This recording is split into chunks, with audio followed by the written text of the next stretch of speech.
Diffusion. Chapter 1, Elements of Diffusion. Diffusion is the process in which an innovation or missive of a new idea is communicated socially through various channels over time. Diffusion necessitates a social change in function in some measure. In order for diffusion to occur, several things must happen, including overcoming inaccurate perceptions, addressing the belief system of the stakeholder, targeting a reluctance to change based on the fear of ridicule, and tailoring the instruction for change founded on the educational level of the recipient. In many instances, diffusion is less a technical matter and more of a social procedure. The slow rate of diffusion, even when innovations are extremely advantageous, is alarmingly slow. In one example, a British naval officer, James Lancaster, in order to prevent scurvy in his crew, provided each sailor with sips of lemon juice daily. All of the sailors on his ship remained healthy, while many on the other ships succumbed to the disease. Though the success of his new innovation was astounding, it took over 2 centuries for his results to be reevaluated and retested on another group of sailors, and then to provide the necessary evidence and become formally accepted as the means to eradicate scurvy. It's not entirely surprising that distribution of the new innovation would take so long, given the ways and means of communication at the time. What's more surprising is that there would be so many impediments given our current abilities to spread the word. The innovation.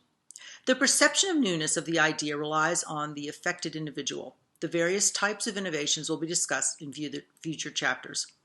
The characteristics of innovations that must be considered are relative advantage. Is there an improvement over the last idea? Compatibility. Does the new innovation go along with prior themes and values? Complexity. What is the degree of difficulty for adoption of the new principle? Trial ability. How easy is the evaluation of the new idea? And observability. Are the visible results realized by others? The ease with which each of these is met will assist in adoption of the new innovation. Communication channels. How does the message get to the recipient? Many forms exist. Mass media, for example, personal communication via telephone, face-to-face, or internet. Communications and diffusion of new innovations is more difficult when participants have vast personality differences. Time.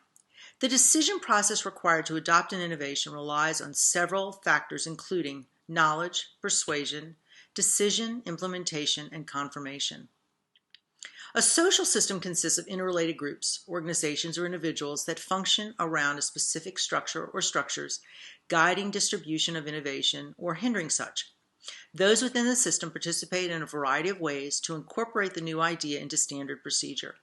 The change in pattern may also be impeded if it falls outside the norms of what society values. In this case, a change agent may aid in the transition. Chapter 2, A History of Diffusion Research. Diffusion of new ideas has been widely embraced by public health officials with great expenditures attributed to promoting innovations. In a Columbia University drug diffusion study, the authors recognized diffusion as a social process and greatly influenced by opinion leaders. It was a 1954 drug diffusion study produced by Pfizer Pharmaceutical.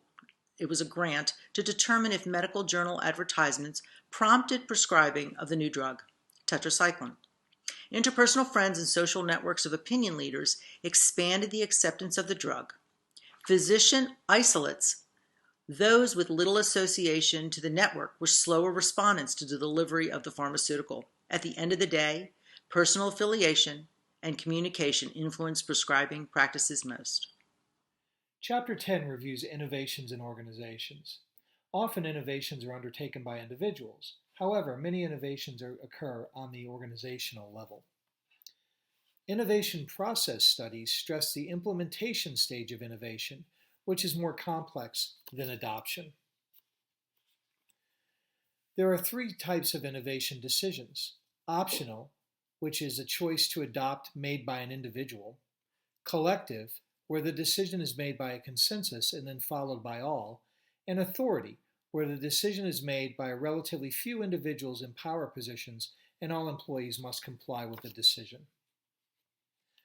An organization is defined as a stable system of individuals who work together to achieve goals through a hierarchy of ranks and a division of labor. Innovation is a fundamental process that is always underway in an organization. Recent research looks at diffusion within an organization. Larger organizations are more innovative, as are those with more open systems and less formalization. Structural characteristics of innovative organizations include a lack of centralization, a lack of formalization, increased interconnections via interpersonal communication between employees, and increased uncommitted or slack resources. A champion is a charismatic person who throws his or her weight behind an innovation, helping to overcome indifference or resistance. The presence of an innovation champion contributes to the success of an innovation in an organization. They often exist at the mid-level manager position and are higher risk takers, more innovative, and more influential with other people. There are 5 stages in organizational innovation, which are divided into 2 sub-processes. Sub-process 1 is initiation, which is all of the information gathering, conceptualizing, and planning for adoption of an innovation. The agenda setting and matching stages occur here. Sub-process 2 is implementation, which are the events, actions, and decisions involved in putting implementation to use. The redefining, clarifying, and routinizing stages occur here. Agenda setting occurs when a problem is defined that creates a need for innovation within the organization. Matching occurs when a problem from the organization's agenda is fit with an innovation. Redefining occurs when the innovation is reinvented to fit the organization's needs and structure. Clarifying occurs when the meaning of the innovation becomes clearer to members and is put into more widespread use. Routinizing is the stage where the innovation has become incorporated into the regular activities of the organization. Sustainability is the degree to which an innovation continues to be used after the initial efforts to secure adoption are completed. A question for thought. Innovation research indicates that larger organizations are more innovative. Do you find this to be true in your professional experience in various healthcare settings? Thank you.